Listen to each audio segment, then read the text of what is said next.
I'm in the Gothic world, the world of chivalry, courtesy and romance, a world in which serious things were done with a sense of play, where even war and theology could become a sort of game, and when architecture reached a point of extravagance unequaled in history. After all the great unifying convictions of the 12th century, high Gothic art can look fantastic and luxurious, what Marxists call conspicuous waste. And yet, these centuries produced some of the greatest spirits in the whole history of man, amongst them St. Francis of Assisi and Dante. Behind all the fantasy of the Gothic imagination, there remained, on two different planes, a sharp sense of reality.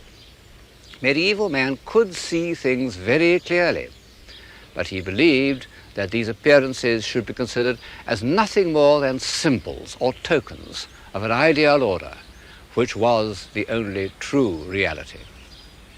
The fantasy strikes us first.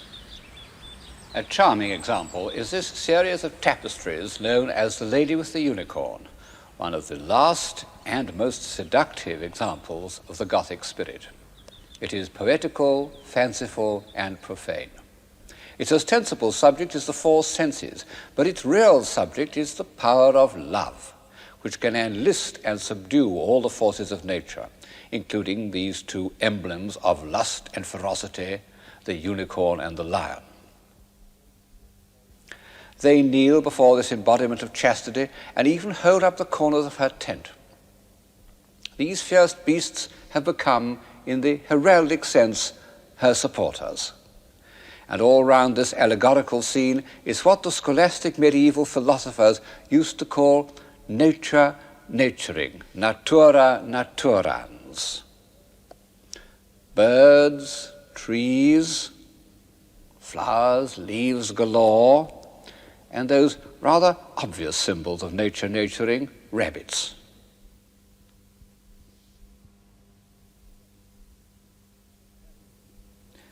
There is even nature domesticated, sitting on a cushion. What an image of worldly happiness at its most refined.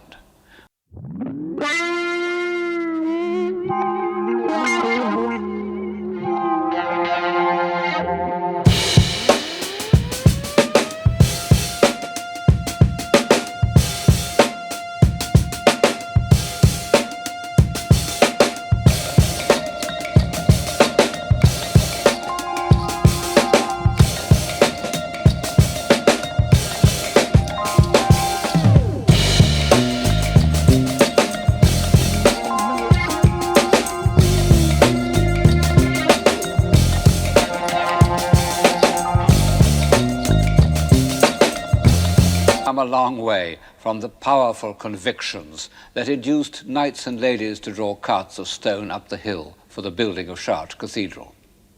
And yet, the notion of ideal love and the irresistible power of gentleness and beauty, which is emblematically conveyed by the homage of these fierce beasts, can be traced back for 3 centuries, and we may even begin to look for it in the north portal of Chartres.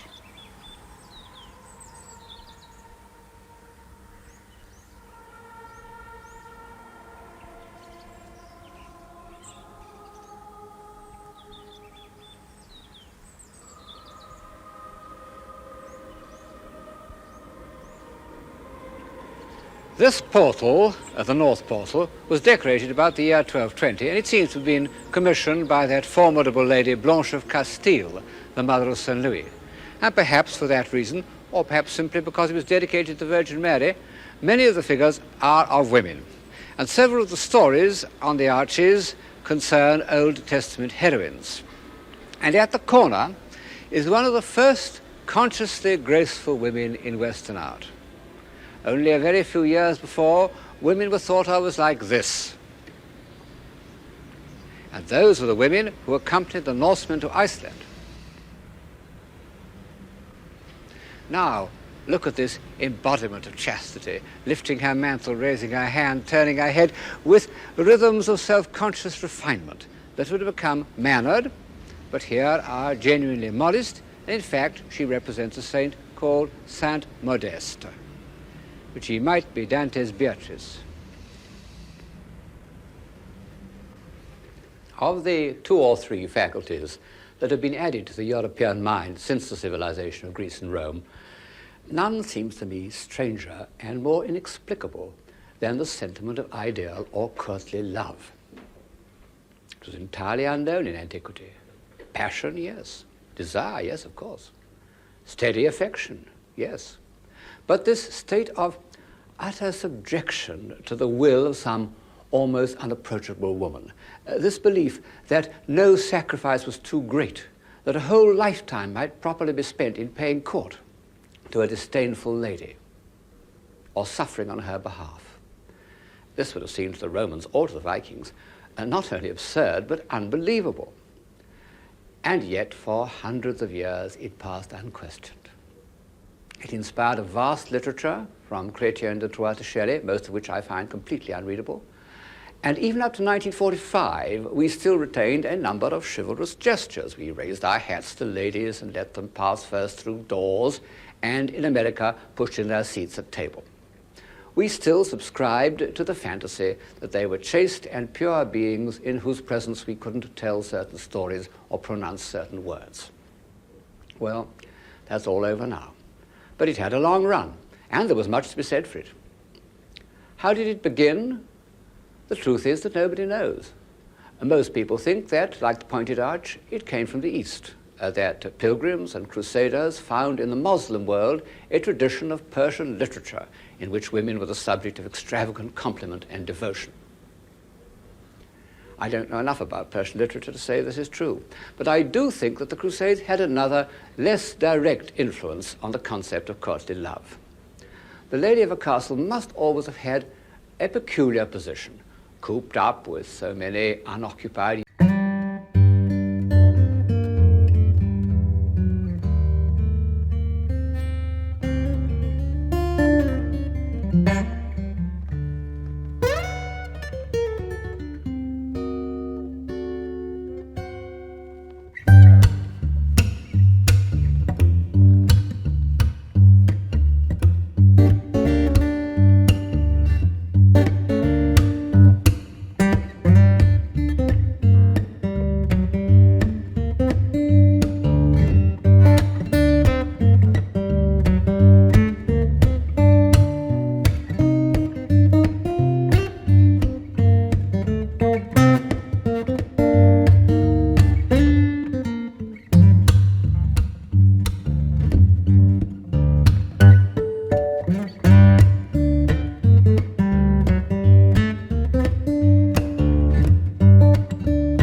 had something to do with it.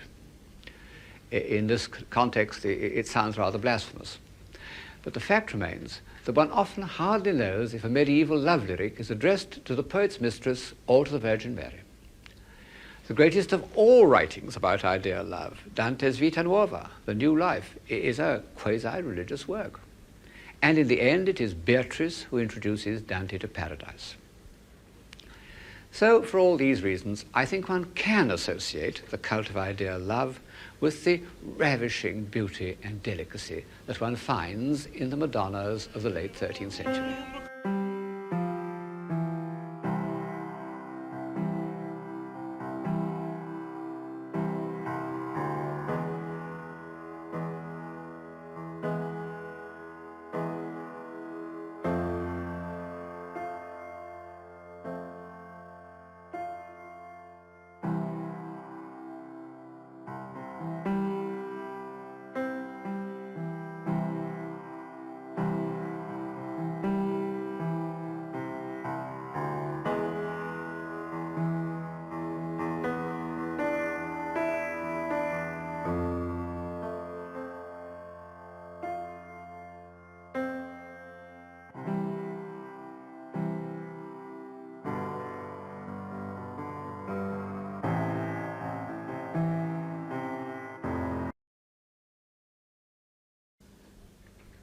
Courtly love was not only the subject of lyrics, but of long, very long stories in prose and verse. And this reminds me of something else that the Gothic centuries added to the European consciousness, that cluster of ideas and sentiments which surrounds the words romantic and romance. One can't really say that romance was a Gothic invention. I suppose that, as the word suggests, it was Romanesque and grew up in those southern districts of France where the memories of Roman civilization had not been quite obliterated when they were overlaid by the more fantastic imagery of the Saracens. But the chivalrous romance of the Gothic time, from Chrétien de Troyes in the 13th century to Mary in the 15th, with their allegories and personifications, their endless journeys and night-long vigils, their spells and mysteries, had a special appeal to the medieval mind. For 200 years, the Roman de la Rose was probably the most read book in Europe, except for Boethius and the Bible. Well, it's not much read today, except in order to pass examinations. But of course, the effect of these romances on 19th century literature was decisive, whether as a quarry or as an imaginative escape, especially in England. The Eve of St. Agnes, the Belle Dame sans Merci, the Idylls of the King, to say nothing of that crucial masterpiece of the late 19th century, Wagner's Tristan and Isolde. One can't say that Gothic romance hasn't played a part in our experience, if only a second.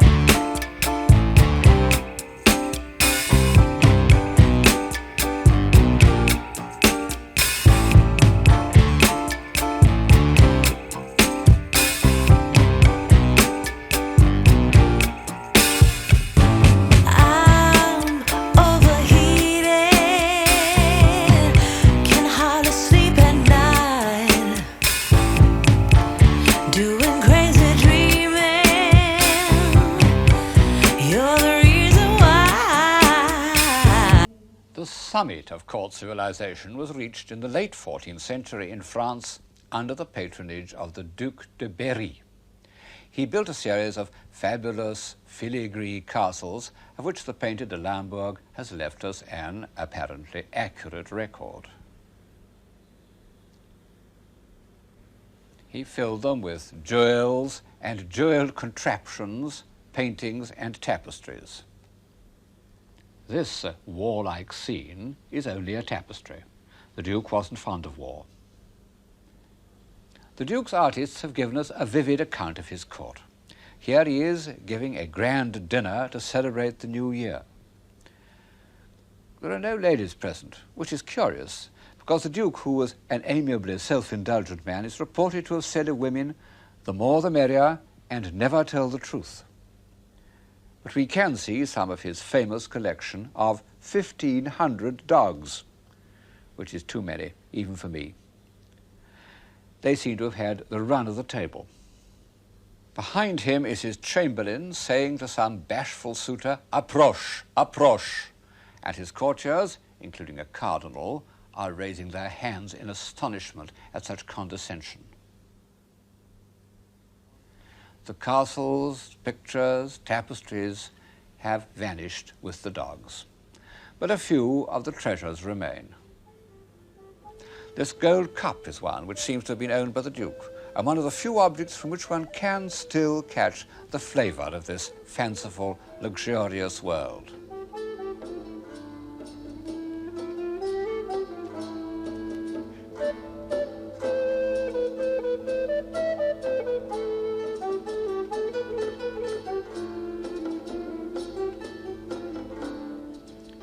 And this, nominally a reliquary, but actually an extravagant but charming tie. It's supposed to have held a thorn from Christ's crown at the crucifixion. There were many patrons of art and collectors at that time, but the Duke was peculiar in that the arts were his whole life. And to pay for his collections, he taxed his subjects mercilessly, and they probably wouldn't have agreed with this miniature where St. Peter seems to be admitting him to heaven without the usual formalities. It was a colder world for peasants. The manuscripts illustrate another capacity of the human mind which had grown up in the preceding century, the delighted observation of natural objects, leaves and flowers, animals and birds. Birds were a medieval obsession.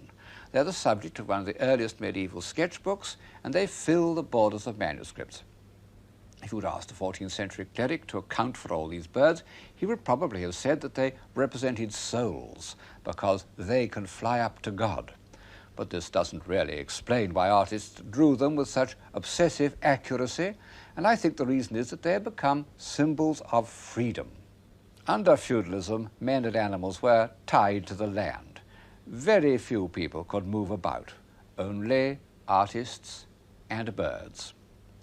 They were cheerful, hopeful, impudent, and mobile, and in addition had the kind of markings that fitted in with medieval heraldry. The Duke's earliest manuscripts had shown an isolating and symbolizing approach to nature. But in the middle of his career, he discovered an artist or a group of artists called de Limbourg, who by some stroke of original genius saw nature as we see it, as part of a complete visual experience. No doubt much of their work's been lost, but one book remains, The Very Rich Hours, which is one of the miracles of art history.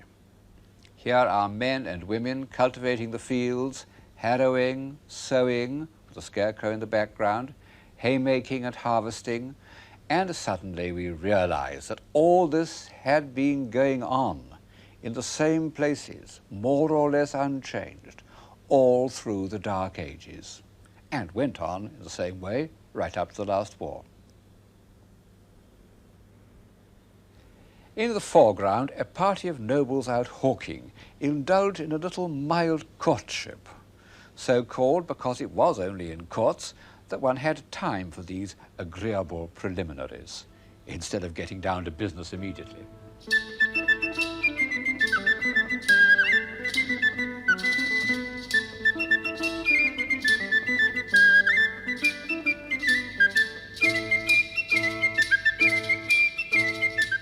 Then, in May, everyone puts on crowns of leaves and goes out riding. What a dream! No society has ever been more elegant, more debonair, more dainty. Those French and Burgundian courts were the model of fashion and good manners all over Europe.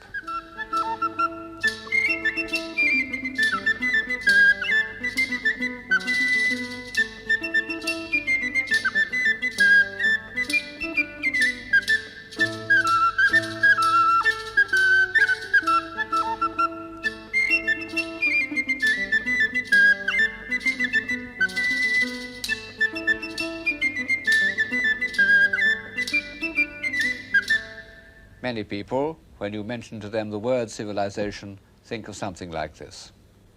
Well, it isn't to be sneezed at. But it isn't enough to keep a civilization alive, because it depends on a small, static society that never looks outside or beyond. And we know from many examples that such societies become petrified, anxious only to hold on to their own social order. The great, indeed the unique merit of European civilization has been that it has never ceased to develop. Even the idea of courtesy could take on an unexpected form. In the years when the north portal of Chartres was being decorated, a rich young dandy named Francesco Bernardone suffered a change of heart. He was, and always remained, the most courteous of men. He was deeply influenced by French ideas of chivalry. And one day, when he had fitted himself up in his best clothes in preparation for some chivalrous campaign, he met a poor gentleman whose needs seemed to be greater than his own, and gave him his cloak. That night he dreamed that he should rebuild the celestial city.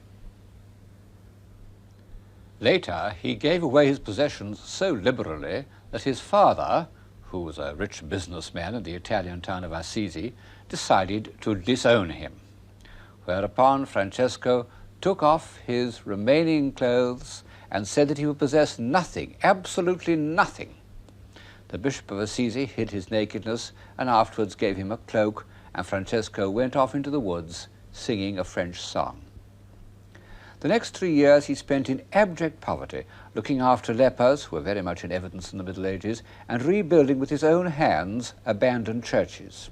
In all his actions he took the words of the Gospels literally, and he translated them into the language of chivalric poetry. He said that he had taken poverty for his lady, and when he achieved some still more drastic act of self-denial, he said that it was to do her a courtesy. It was partly because he saw that wealth corrupts and is the cause of war, but partly because he felt that it was discourteous to be in the company of anyone poorer than oneself. I have so far illustrated the story of St. Francis by the work of the Sienese painter Sassetta, because although he painted so much later, the chivalric Gothic tradition lingered on in Siena as nowhere else in Italy, and gave to Sassetta's sprightly images a lyric, even a visionary quality, more Franciscan than the ponderous images of Giotto. But I must now change to Giotto, not only because he lived 150 years earlier than Sassetta, that's to say, much nearer the time of St. Francis, but because he was chosen to decorate the great church where I'm now standing, the Church of St. Francis, built very shortly after his death. How many of these frescoes are really by Giotto's own hand is an open question. Modern English scholars have taken it into their heads to say that Giotto practically never went to Assisi at all. Italian scholars think that he painted nearly all of them. I'm inclined to think that Giotto was one of those artists, like Raphael, who attached much more importance to invention than to execution. He was quite prepared to let his pupils, there must have been a small army of pupils, carry out his ideas. The ones here above my head, I'm pretty sure he painted himself because they have all his weight and dramatic power. Where he seems to me to fall short is in his actual image of the saint. It's too grave and commanding. It has none of that sprightliness almost, that sense of joy which St. Francis valued almost as much as courtesy itself. Incidentally, we don't know what St. Francis looked like. The best known early painting is attributed to Cimabue. It looks quite convincing, but I'm afraid that it's entirely repainted and only shows us what the 19th century thought St. Francis ought to have looked like. From the first, everyone recognized that St. Francis was a religious genius, the greatest, I believe, that Europe has ever produced. Although he was only a layman, the Pope gave him permission to found an order here at Assisi.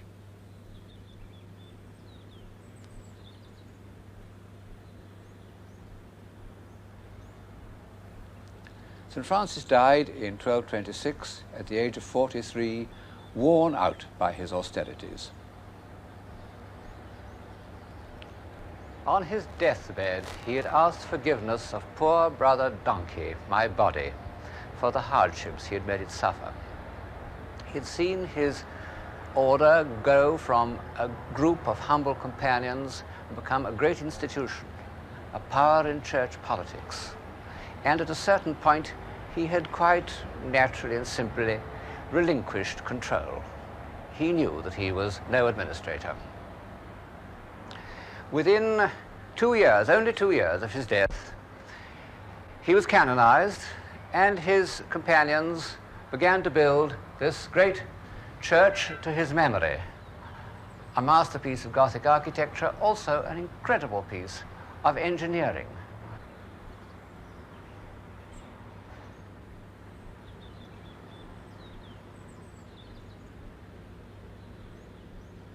Two churches, one on top of the other, a huge monastery, all built on arcades, and of such hard stone that it's almost impossible to believe that it's original 13th century work. I think it must have been built by a castle architect. It was decorated by all the chief Italian painters of the 13th and 14th centuries, from Cimabue onwards, so that it has become the richest and most evocative church in Italy.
Strange memorial to the little poor man whose favourite saying was, "Foxes have holes and the birds of the air have nests, but the Son of Man hath not where to lay his head."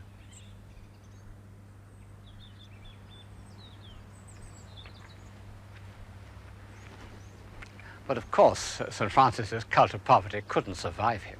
It didn't even last his lifetime. It was officially rejected by the Church because the Church had already become part of the international banking system that originated in the 13th century. And those of St. Francis's disciples who clung to his doctrine of poverty, called fraticelli, were denounced as heretics and burnt at the stake. And for 700 years, capitalism has continued to grow to its present monstrous proportions. It may seem that St. Francis has had no influence at all, because even those humane reformers of the 19th century who sometimes invoked him didn't wish to exalt or sanctify poverty, but to abolish it.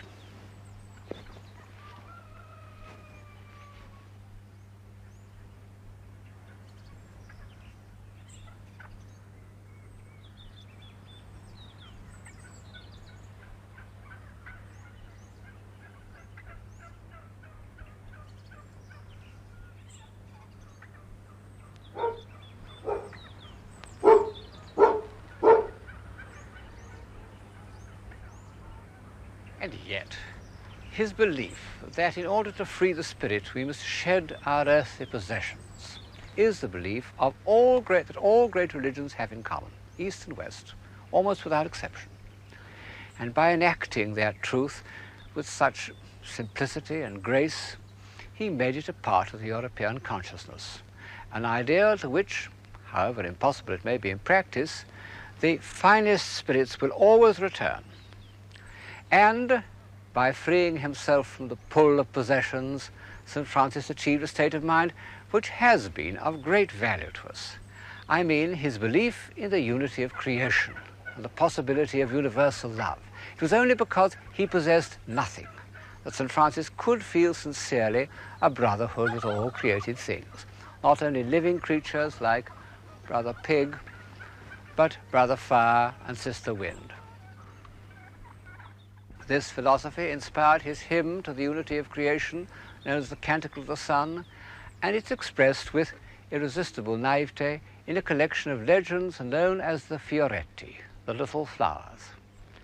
Not many people can make their way through the polemics of Abelard or the definitions of St. Thomas Aquinas, but everyone can enjoy these holy folk tales which, after all, may not be completely untrue. They are, in contemporary jargon, amongst the first examples of popular communication, at any rate since the Sermon on the Mount. And they tell us, for instance, how St. Francis persuaded a fierce wolf that terrified the people of Gubbio to make a pact by which, in return for regular meals, he will leave the citizens alone. "Give me your paw," said St. Francis, and the wolf gave his paw. Most famous of all, of course, is the Sermon to the Birds, those creatures which, as I've said, seemed to the Gothic mind singularly privileged. 7 centuries haven't impaired the naive beauty of that episode.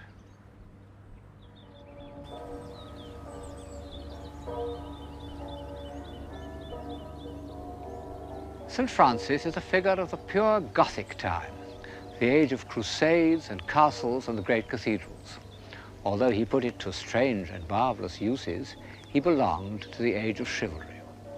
Well, however much one loves that world, I think it remains for us infinitely strange and remote. It's as enchanting, as luminous, as transcendental as the stained glass that is its glory. And, in the ordinary meaning of the word, as unreal.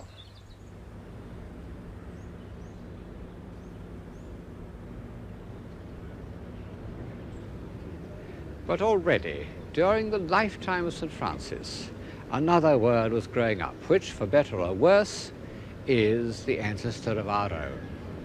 The word of trade, of banking, of cities, full of hard-headed men whose aim in life was to grow rich without ceasing to be respectable. Cities, citizen, civilian, civic life. I suppose that all this ought to have a direct bearing on what we mean by civilization. Behind me is the town hall of Siena, looking very much as it did in the 14th century. In fact, the city architect told me that the population is 2 less than it was in the 13th century. Historians sometimes maintain that civilization began in these Italian republics of the 14th century. Well, civilization, as I understand it, can be created in a monastery or a court just as well as in a city, perhaps rather better. But all the same, the social and economic system that grew up in the 13th century had a point. It was a manageable human unit. And as opposed to the system, if we can call it a system, of chivalry, it was realistic. And the proof is that it has survived. Of course, Siena remained to some extent medieval compared with Florence. There, industrial and banking conditions at the time of Dante were surprisingly similar to those that exist in Lombard Street today, except that double entry wasn't invented till the 14th century in Genoa, I believe. Of course, the Italian republics weren't in the least democratic, as those pre-Marxist innocents, the liberal historians, used to think they were. Exploitation was in the hands of a few powerful families who managed to operate within the framework of a guild system in which the workers had no say at all. The Italian merchant of the 14th century isn't a sympathetic figure, less so really than that old reprobate Jean de Berry. The stories of Florentine thrift are like the stories that Jews used to tell about each other. But, and here the parallel with Lombard Street is not so close, the new merchant classes, as patrons of the art of their own time, were at least as intelligent as the aristocracy.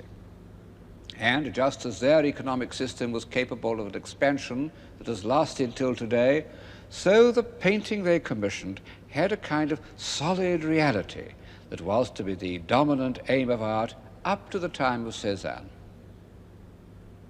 The first, and in some ways the greatest painter of this new reality was Giotto.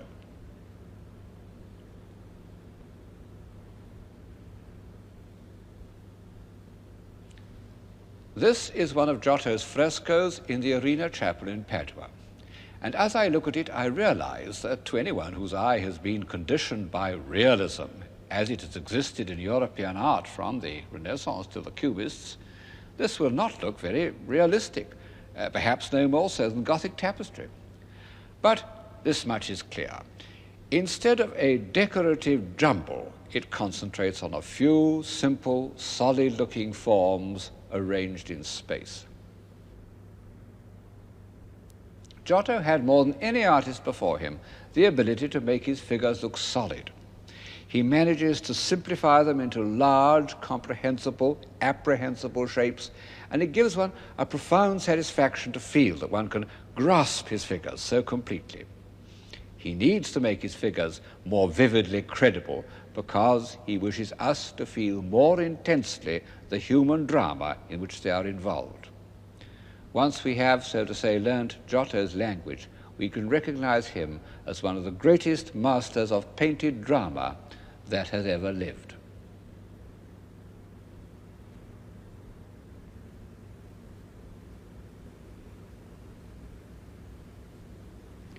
How did Giotto evolve this very personal and original style? When he was a young man, he was born in Tuscany in about 1265. Florentine painting was really only a less polished form of Byzantine painting. It was flat, flowing, linear, based on traditional concepts which had changed very little for 500 years. For Giotto to break away from it and evolve this solid, space-conscious style was one of those feats of original creation that have occurred only 2 or 3 times in the history of art. When such drastic changes do take place, one can usually find certain points of departure, models, predecessors, but not with Giotto. We know absolutely nothing about him till the year 1305, when he decorated a small plain building in Padua, known as the Arena Chapel, and made it, to anyone who cares for painting, one of the holy places of the world. It was commissioned by a moneylender named Enrico Scrovegni, whose father had actually been imprisoned for usury, that is to say, for charging an extortionate rate of interest, because moderate rates of interest were unofficially countenanced. And it's one of the first instances of the new rich commissioning works of art as a kind of atonement, a practice that has benefited the world almost as much as vanity and self-indulgence. Here he is, perhaps the earliest painted portrait that is obviously a genuine likeness, presenting a model of his chapel to 3 angels, and for that reason placed among the blessed in the Last Judgment.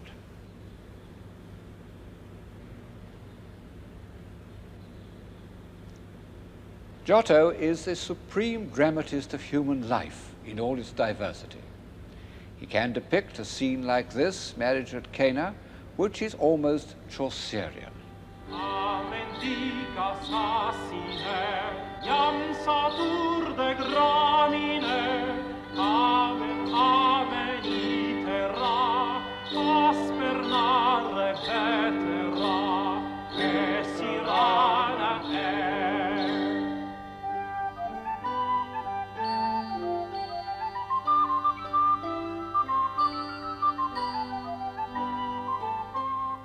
Behind the pots stands the pot-bellied host who tastes with astonishment the wine that has been created out of water. But Giotto is greatest when the human drama is greatest, as in the scene of the betrayal of the Garden of Gethsemane. What a marvelous invention that Judas should put his cloak round our Lord. Everything, heads, gestures, the explosive pattern of the spears, is a crescendo of feeling, tension, and violence.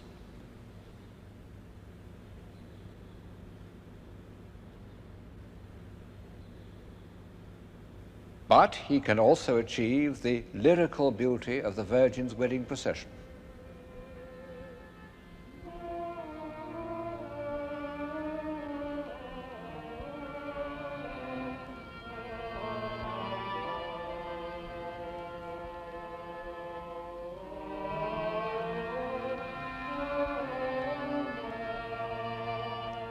The tenderness of the Noli Me Tangere with its marvelously subtle relationship between the figures.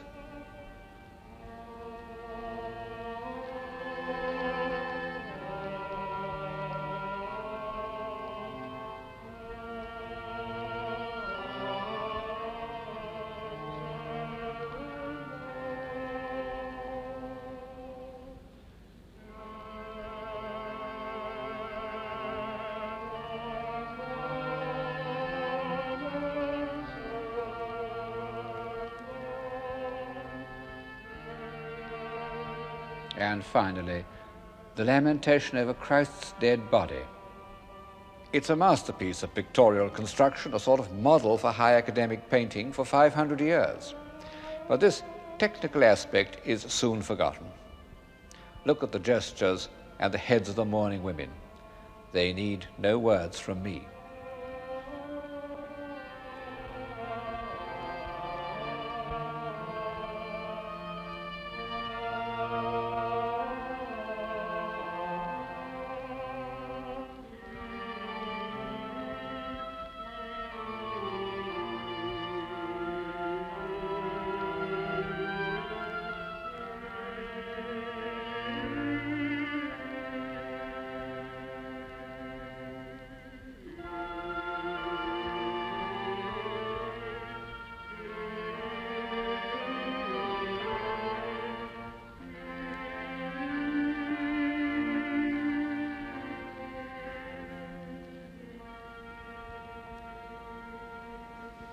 Although I think that Giotto was one of the supreme painters of the world, he has equals.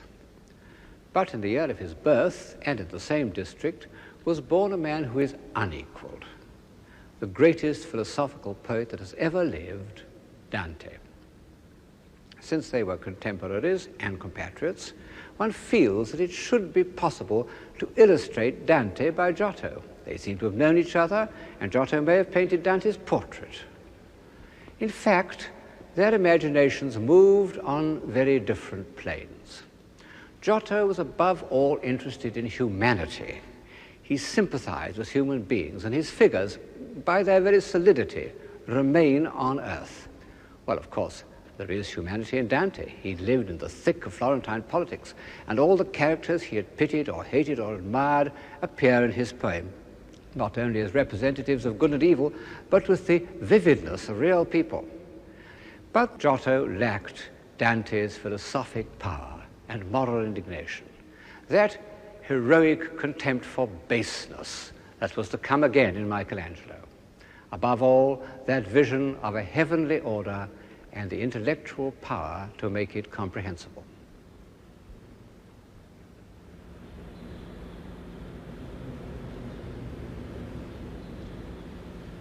In a way, the poet and the painter stand at the junction of two worlds. Giotto belonged to the new world of solid realities, the world created by the bankers and merchants for whom he worked.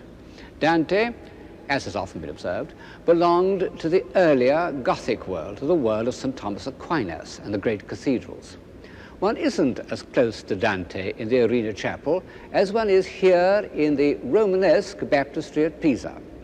The pulpit by Niccolo Pisano was executed 5 years before Dante was born, and yet it has all his sense of horror, even some of the elements of the grotesque that come into the Inferno, combined with much that is derived from antiquity. And it has the same keen eye for truthful details, although, of course, we can no longer believe in these rather ridiculous monsters.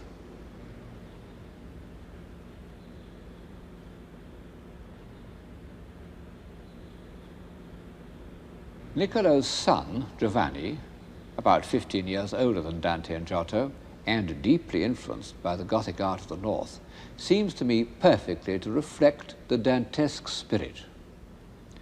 Giovanni Pisano was one of the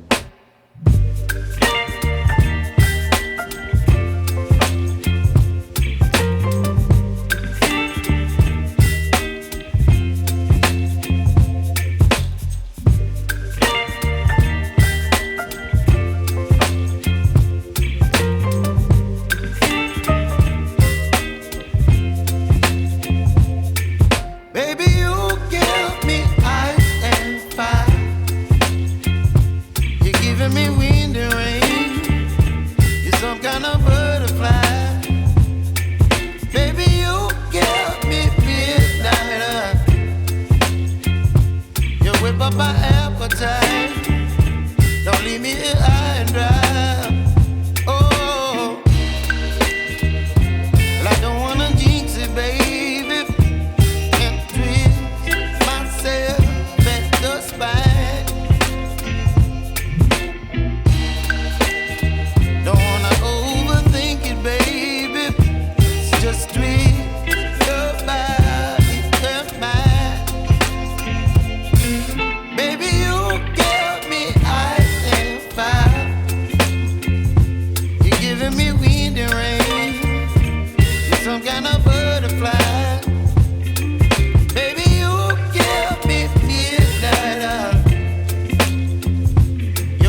But Giovanni Pisano's feeling of tragic indignation was only one side of Dante. In the second half of his great poem, from the middle of the Purgatorio onwards, there are moments of disembodied bliss to which no artist of the time did justice.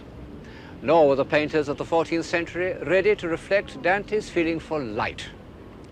Like all the heroes of this series, Dante thought of light as a symbol of civilized life. And in his poem he describes accurately and economically light in all its varying effects. The light of dawn, light on the sea, light on leaves in spring. But all these beautiful descriptions, which are the part of Dante that we like best, are only similes. They are introduced by the words as when. They are intended to illustrate and make comprehensible to our earthbound senses the vision of divine order and heavenly beauty.